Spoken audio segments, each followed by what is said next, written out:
The first time I realized I was different was in the third grade. I knew I was Mexican and white, but I never knew how it actually affected me. My mom came to America as an immigrant and fell in love with a white guy, my dad. Language was a clear barrier between them, but my mother did not care because he was a white guy who asked her out. 3 years later, my mom found out she was pregnant with me. My white grandma was not too fond of the idea of having a Mexican granddaughter, but in the end, she accepted it and helped my mother out tremendously since my father bounced out of the picture.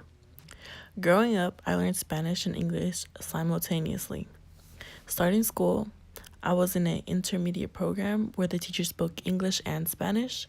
My first school was primarily filled with Mexicans, and I loved that school. I had lots of friends and was treated the same among everyone. In the middle of second grade, I moved to Sacramento to a new school. Again, it was primarily filled with Mexicans and African Americans in the school, and I adapted very quickly. Then third grade came along, and I started in a new school which had more minorities as well. It was great. I really liked it, but a couple months in, my mother and I moved back to Vacaville with my white grandma. I was put into a school that was in a good area that had all white kids. Before this, I never paid attention to what race people were. My first day at this school, I was so nervous. The teacher assigned some girls to assist me and to show me around and be my friend in a way. They looked at me strange and giggled. Recess came along and they invited me to play tag on the field. They ended up playing a joke on me and all ran away and ditched me. I felt so humiliated and hurt. Why did they not like me? I walked to the swing and sat there sad and lonely. I cried to my mom and told her I did not like the school that the white girls bullied me. 3 days later, I was put into a more diverse school. I loved it there and I felt a lot better. After the experience I had with the mean white girls, I began to dislike white people.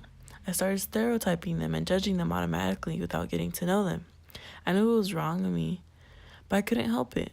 Up until this point, every white person I have ever met fit the typical white people stereotypes. I went to 14 different schools and I always had many groups of friends. I never really belonged to one group. I had my Mexican friends that understood me, spoke Spanish with, and I would go to the quinceañeras with. Then I had my Asian friends who were funny and chill and would introduce me to some amazing food and help me on my homework. I also had my black friends who were hilarious and always cheering me up. Point is, I didn't just belong to one group. I was all over the place, but I never, and I mean never, was a part of a white preppy group. I avoided them altogether. I did not care to socialize with them at all. They were weird, rude, stuck-up assholes. Every time my white family had gatherings, I would go, but it was just awkward. I did not speak much unless my aunts or uncles asked me how I was doing.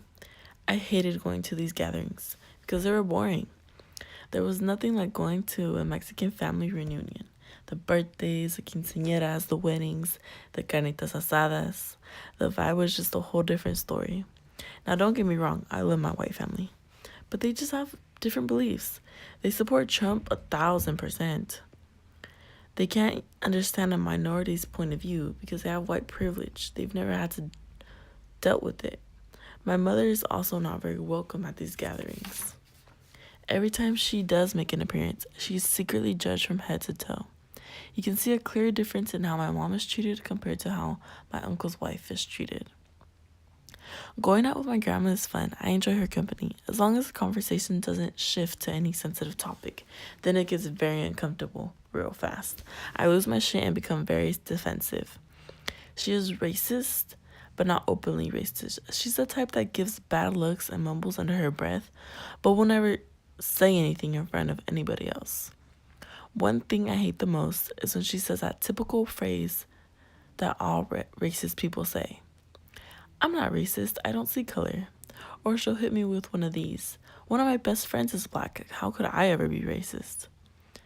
But yet, makes a lot of discriminative comment. But yeah, she still makes a lot of discriminating comments. And not to mention she hates it when I go to Mexico. She's completely against it and it's hard trying to explain to a white person that sees me as white, that have family out there, and that I have a desire to go there because it's a whole other vibe and it's a part of me. I love America and the opportunities America offers. And I love Mexico as well. I love the food, the culture, my family, the people. I love it.